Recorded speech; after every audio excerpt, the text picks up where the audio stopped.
आग लग गई वामपंथी और हिंदू विरोधियों के दिल में जब उन्हें पता चला कि रामायण ना सिर्फ भारत का बल्कि पूरे दुनिया के इतिहास का आज तक का सबसे ज्यादा देखा जाने वाला धारावाहिक बन चुका है। नमस्कार दोस्तों, मैं हूं शुभम शर्मा और ये वीडियो देखने के लिए और मुझसे जुड़ने के लिए आप सभी का धन्यवाद। दोस्तों, रामायण, महाभारत और चाणक्य जैसे धारावाहिकों की अप्रत्याशित सफलता देखकर करोड़ों भारतीयों को अपने गौरवशाली इतिहास और परंपरा पर गर्व की अनुभूति हो रही है। रामायण ने न सिर्फ भारत के बल्कि पूरी दुनिया के इतिहास के सबसे ज्यादा देखे जाने वाले धारावाहिक का रिकॉर्ड बना लिया है और रिकॉर्ड भी दोस्तों ऐसा बनाया है कि कोई और धारावाहिक दुनिया में इसके आसपास भी कहीं नहीं फटकता। अगर रामायण की लोकप्रियता का अंदाजा लगाने के लिए मैं आपको कुछ बताऊं तो आप अंदाजा इस बात से लगा सकते हो कि विश्व प्रसिद्ध सबसे ज्यादा देखे जाने वाली सीरीज गेम ऑफ थ्रोन्स को जहां 1.7 करोड़ लोगों द्वारा देखा गया, वहीं रामायण को 7 करोड़ लोगों द्वारा देखा गया है। और दोस्तों, यही देखकर हमारे देश के कई वामपंथियों और हिंदू विरोधियों के सीने पर सांप, बिच्छू और न जाने क्या क्या लौट गया है। और ऐसे ही एक कुजीव है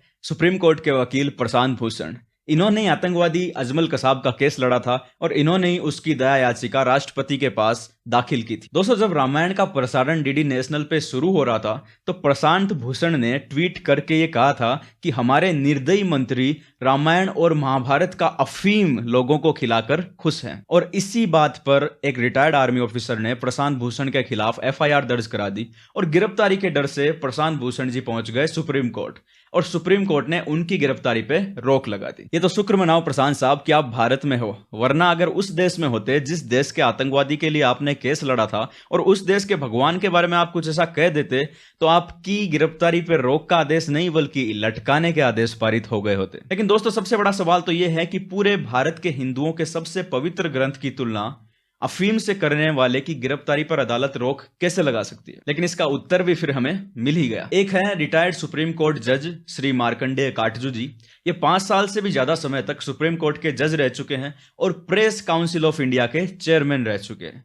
ये साहब ट्विटर पे लिखते हैं कि रोमन साम्राज्य के राजा कहा करते थे कि अगर लोगों को रोटी नहीं दे सकते तो उन्हें सर्कस दिखाओ, और हमारे आधुनिक भारत के राजा कह रहे हैं कि अगर लोगों को रोटी नहीं दे सकते तो उन्हें दूरदर्शन पर रामायण और महाभारत दिखाओ। अब दोस्तों, जब देश के पूर्व जज ही ऐसी बातें कर रहे हैं तो आगे तो आप खुद समझ सकते हो। लेकिन क्या जज साहब ये बताएंगे कि अगर टीवी पर रामायण और महाभारत दिखाना बंद कर दे तो क्या लोगों के घरों पर आसमान से रोटियां बरसनी चालू हो जाएगी? दोस्तों, अब हम करते हैं मुद्दे की बात कि इन लोगों को रामायण, महाभारत और चाणक्य जैसे धारावाहिकों से आखिर समस्या क्या है। तो दोस्तों, इन लोगों को वही डर है जो आज से 150-200 साल पहले अंग्रेजों को हुआ करता था कि अगर भारत की युवा पीढ़ी में अपनी पुरातन संस्कृति के प्रति सोया आत्मसम्मान और स्वाभिमान जाग गया तो इनकी अमेरिका और यूरोप जैसी खोखली संस्कृतियों पर आधारित दुकानें बंद हो जाएगी। और इन्हें डर लग रहा है कि इन महान चरित्रों पर आधारित इन महान धारावाहिकों को देखकर कहीं भारत के युवा बिग बॉस जैसे घटिया धारावाहिकों को नकार न दे। और दोस्तों,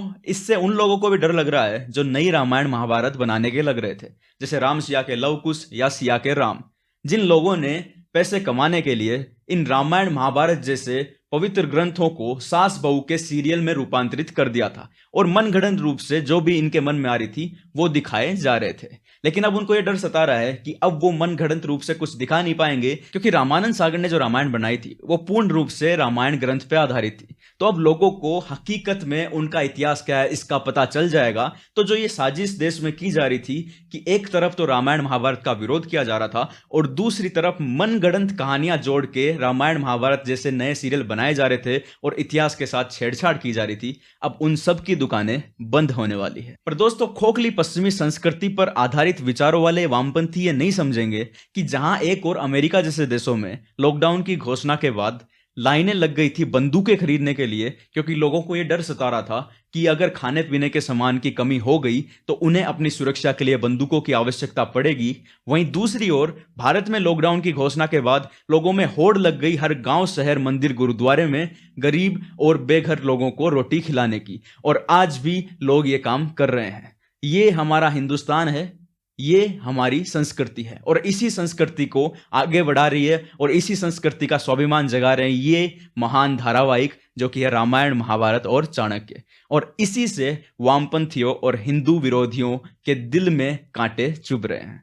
तो दोस्तों, आज की वीडियो आपको कैसी लगी जरूर बताइएगा कमेंट करके। वीडियो अच्छी लगी तो लाइक कीजिए, शेयर कीजिए और सब्सक्राइब कीजिए। जय हिंद, जय भारत, जय श्री राम।